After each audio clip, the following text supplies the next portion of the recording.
पूछते हैं कि मैम क्या 3 महीने में सीजीएल की तैयारी सही में हो सकती है? बेटा अगर हो सकती है तो तभी हो सकती है जब आप प्रॉपर तरीके से सही गाइडेंस में कर सको तो। और मैं इसीलिए ये आपको सेशन लेकर आई हूं सिर्फ आपके लिए जो 3 महीने में ही सीजीएल पार करना चाहते हैं और बहुत सटीक तैयारी से।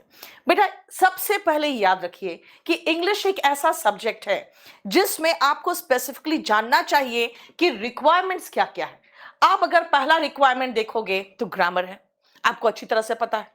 उसके बाद सेकंड अगर रिक्वायरमेंट आप देखोगे तो वोकैब है, ये आप जानते हो, synonym, antonym, one word substitution, idioms and phrases और स्पेलिंग्स आते हैं। और जो तीसरा रिक्वायरमेंट है वो रीडिंग है, जिसमें सबसे पहला क्लोज टेस्ट, जिसमें सबसे ज्यादा बच्चे फंसते हैं। उसके बाद सेकेंड रिक्वायरमेंट है इसमें कॉम्प्रिहेंशन, जो रीडिंग कॉम्प्रिहेंशन आप जानते हो आरसी के नाम से, और तीसरा सेंटेंस अरेंजमेंट। तो ये 3 रिक्वायरमेंट्स है रीडिंग के, और वोकैबुलरी प्लस ग्रामर, ये 3 पोर्शन आपको तैयार करना है। बहुत सारे बच्चे किसी एक सेक्शन में बहुत टाइम दे देते हैं जिसके कारण वो परेशान होते हैं। याद रखिएगा बेटा, आपको तीनों जो सेक्शन है सबसे पहले आपको ग्रामर में उठाना पड़ेगा, और ग्रामर में आपको करना क्या है वो आपको अच्छे से पता है, और वो है नीतू सिंह वॉल्यूम 1 सबसे पहले। बहुत सारे बच्चे कहते हैं कि मैम कोई और भी तो किताब हो सकता है, बहुत सारे बच्चे कुछ और किताब उठाते हैं। बेटा भटकना है तो पूरी दुनिया में बहुत सारी किताबें हैं इंग्लिश ग्रामर की, और बहुत अच्छे अच्छे राइटर्स का है। लेकिन आपको क्या करना है, आपको एग्जाम की तैयारी करनी।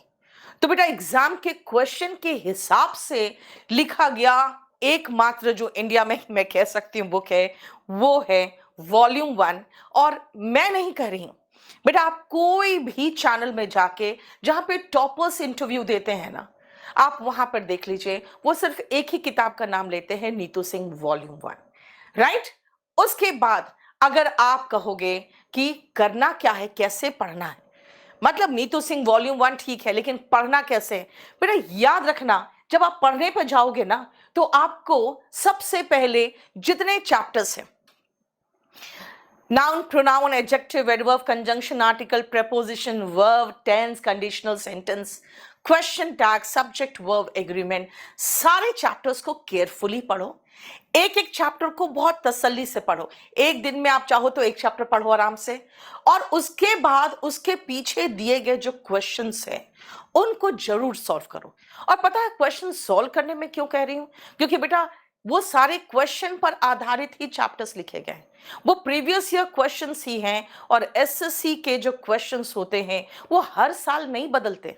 इसीलिए आपको अगर क्वेश्चन सारा सॉल्व हो रहा है, इसका मतलब है कि आप एसएससी के लिए बिल्कुल प्रिपेयर्ड हो चुके हो। तसल्ली से एक चैप्टर पढ़ो पूरा, उसके पीछे बहुत ज्यादा क्वेश्चंस भी नहीं है। मैं कोई आपको 500-500 क्वेश्चन नहीं दिया है मैंने पीछे हर चैप्टर के, मैक्सिमम 60 से 70 क्वेश्चन है, 50 से लेकर 70 क्वेश्चन के बीच में हर चैप्टर मैंने खत्म कर दिया है। तो ध्यान रखना, आपको सॉल्व करना है सारे क्वेश्चंस को। उसके बाद अगर आप कहोगे मैम उसके बाद प्रैक्टिस कहां से करना है, तो बेटा मैं तो कहूंगी कोई भी कहीं से उठा लो, आपको सारे किताबों के सारे क्वेश्चंस आप